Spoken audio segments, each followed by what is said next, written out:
नमस्कार, capital TV देख रहे हैं आप। मैं हूं आपके साथ पूजा। ब्रेकिंग नाउ में बड़ी खबर आपको बता रहे हैं। 14 विपक्षी पार्टियों को सुप्रीम कोर्ट से बड़ा झटका लगा है। दरअसल 14 विपक्षी पार्टी एक साथ समूह बनाकर सुप्रीम कोर्ट का इन्होंने रुख किया था। ईडी और सीबीआई के ताबड़तोड़ एक्शन के खिलाफ ये विपक्षी पार्टियां एकजुट हुए थे और आज सुप्रीम कोर्ट में अहम सुनवाई हुई, जिसमें सुप्रीम कोर्ट की तरफ से विपक्षी पार्टियों की याचिका को खारिज कर दिया गया। साथ ही सुप्रीम कोर्ट ने विपक्षी पार्टियों को जमकर फटकार भी लगाई है। सुप्रीम कोर्ट ने कहा है कि व्यक्तिगत मामले के लिए सुप्रीम कोर्ट आइए, समूह बना के नहीं आइए। तो क्या कुछ हुआ सुप्रीम कोर्ट में? बड़ा झटका विपक्षी पार्टियों के लिए। तमाम बड़ी जानकारी के साथ मेरे साथ न्यूज रूम से जुड़े हुए हैं कैपिटल टीवी के editor in chief doctor Manish Kumar. क्या कुछ हुआ सुप्रीम कोर्ट में? सुप्रीम कोर्ट में ये लोग गए थे और दुम दबाकर, जजमेंट आया भी नहीं, सुनवाई के दौरान ही दुम दबा करके मनोज सिंघवी साहब भागे, बोले माय लॉर्ड पिटीशन को मैं विड्रॉ करता हूं। क्योंकि बात ही अनर्गल है।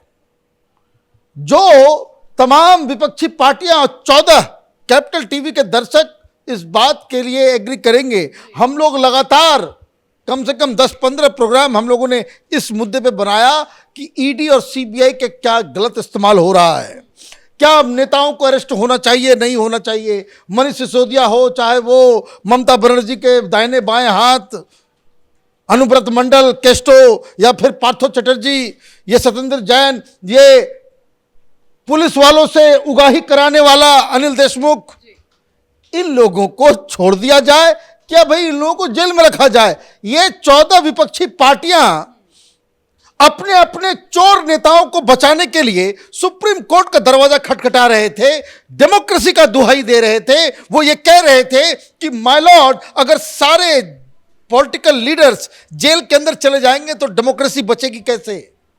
जैसा आपने कहा, भाई क्या कहने आ रहे हैं आप, क्या कहना चाह रहे हैं? जो लॉजिक इनकी थी वो इलॉजिकल थी। उन्होंने कहा कि देखिए, 14 पॉलिटिकल पार्टीज हम लोग कोर्ट के सामने ये निवेदन लेकर के आए हैं कि आप हमें राहत दीजिए, इन्वेस्टिगेशन के दौरान अरेस्ट ना हो, एक गाइडलाइंस क्रिएट किया जाए कि वैसा कोई क्राइम जिसमें 7 साल की सजा से कम हो तो पॉलिटिकल लीडर्स को इस बात की जो है राहत में दी जाए कि अगर वो फ्लाइट रिस्क में नहीं है, देश छोड़ के नहीं भाग रहा है, तो उसको अरेस्ट नहीं किया जाए। क्योंकि अगर अरेस्ट हो जाएंगे तो फिर डेमोक्रेसी बचेगी ही कैसे? और उन्होंने ये भी दलील दी कि भाई देखिए, ये जो 14 पार्टियां, ये 14 पार्टियां नहीं हैं, ये देश के 42% लोगों को रिप्रेजेंट करने वाले लोग हैं। और फिर उन्होंने कहा कि ये जो ईडी और सीबीआई जो काम कर रही है, इसमें जो कन्विक्शन रेट्स जो नेताओं के बीच है वो सिर्फ 5% का है। ये आर्गुमेंट था और ये आर्गुमेंट के पीछे ये कांग्रेस पार्टी, अरविंद केजरीवाल, ममता बनर्जी, ये लोग ये कहना चाह रहे थे कि हमारे पीछे सरकार जो है वो गलत तरीके से लोगों को लगा रही है। ठीक है, ये आपका आर्गुमेंट था कोर्ट के अंदर। और कोर्ट के बाहर क्या कर रहे हैं? कोर्ट के बाहर ये लोग फैशन परेड कर रहे हैं, काले काले कपड़े पहन करके पार्लियामेंट के अंदर। पार्लियामेंट चलने नहीं देंगे, हम ये कर देंगे, हम वो कर देंगे।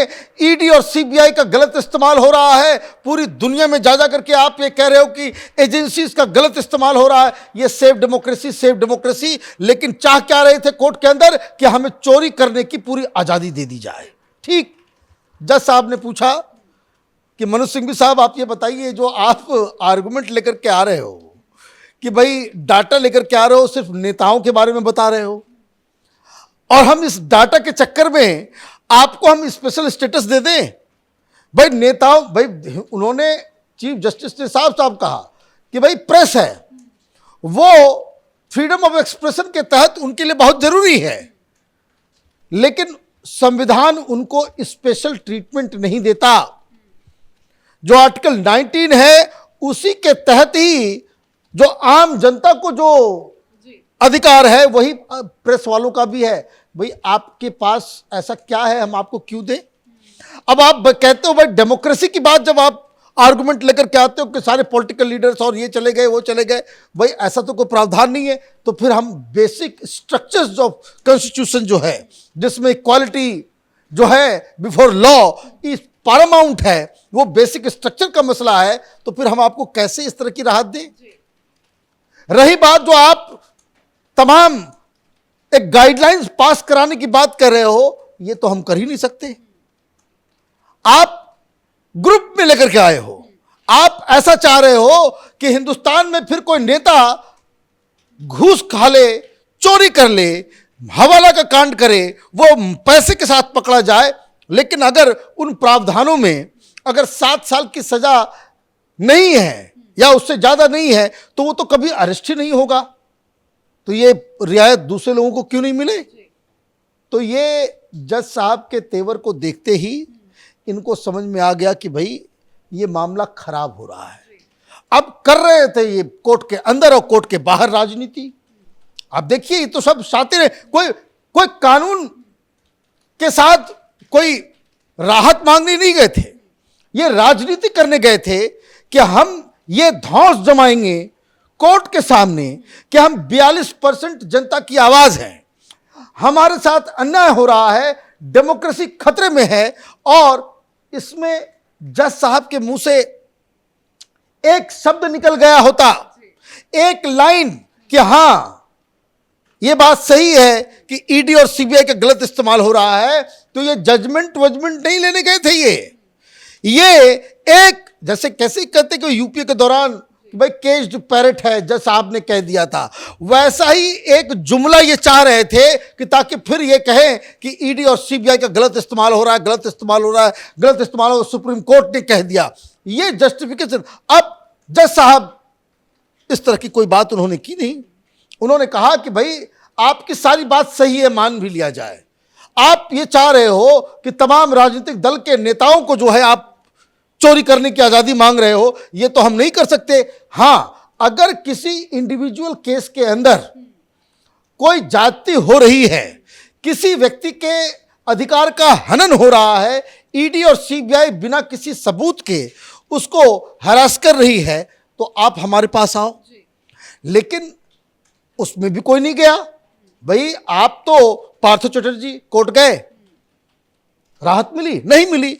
आप ये चाह रहे हो कि भाई अरबों खरबों की संपत्ति आप कमा करके बैठ जाओ, देश की जनता का मजाक उड़ाओ, सोशलिज्म और सेक्युलरिज्म का टोपी पहना करके आप खरबपति बन जाओ और आपको कोई गिरफ्तारी भी ना हो। भाई पार्थ चटर्जी का क्या हुआ? कुछ नहीं हुआ।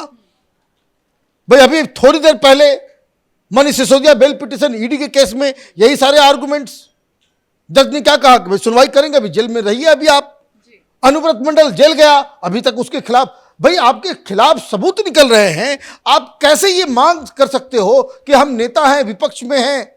तो ये तमाशा जो है आज फाइनल स्टेज में पहुंचता, जज साहब एक के बाद एक हमला उन्होंने किया। मनु सिंघवी साहब सामने उठे और ये कहा कि माय लॉर्ड, गलत हुआ, हम आ गए। हम जिस चीज की तलाश में थे वो हमें मिला नहीं, हम तो एक लाइन लेने के लिए आए थे, यही इनका मतलब था। उन्होंने कहा कि हम विड्रॉ करते हैं। जजमेंट आया नहीं और भाग खड़े हुए ये कायरों की भांति मैदानी जंग से। तो आप ये समझिए कि ये ईडी सीबीआई जो एक्शन ले रही है उसके खिलाफ ये लोग कितने व्याकुल हैं। व्याकुल होना भी चाहिए, क्योंकि अगर आपने चोरी की है तो आपको तो पनिशमेंट मिलना चाहिए। वो कानून, वो देश, वो संविधान, वो कानून व्यवस्था, वो पुलिस सिस्टम नहीं चल सकता जहां आप कुछ जो वर्चस्व वाले लोग हैं, जो नेता हैं, जो सिस्टम के लोग हैं, उनको आप रिलीफ दें और उसके लिए कानून बन जाए, उसके लिए सुप्रीम कोर्ट का गाइडलाइंस हो जाए।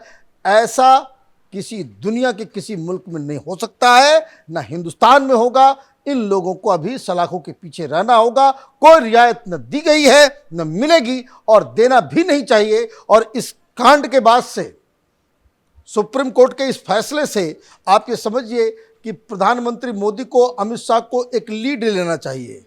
ये सुप्रीम कोर्ट का फैसला अनकहा फैसला है कि ईडी और सीबीआई जो काम कर रही है वो सही कर रही है और भी लोगों को जेल के अंदर डाली है। धन्यवाद जानकारी के लिए। तो विपक्षी पार्टियों ने अपनी याचिका को विड्रॉ कर लिया। सुप्रीम कोर्ट से बड़ा झटका लगा है। एक साथ एकजुट होकर 14 विपक्षी पार्टियों ने सुप्रीम कोर्ट का रुख किया था। पिछले कई महीनों से लगातार हम देख रहे हैं कि ईडी सीबीआई के खिलाफ विपक्षी पार्टी जमकर विरोध प्रदर्शन कर रहे हैं। कभी काले कपड़े में नजर आते हैं तो कभी बैनर पोस्टर लेके सड़क पे उत्पात मचाते हैं। बाद में इन्होंने सुप्रीम कोर्ट का रुख किया, पर आज सुप्रीम कोर्ट की तरफ से बड़ा झटका विपक्षी पार्टियों को लगा है। इस बड़ी खबर में मेरे साथ फिलहाल इतना ही। कैमरा पर्सन अशोक के साथ मैं पूजा, कैपिटल टीवी।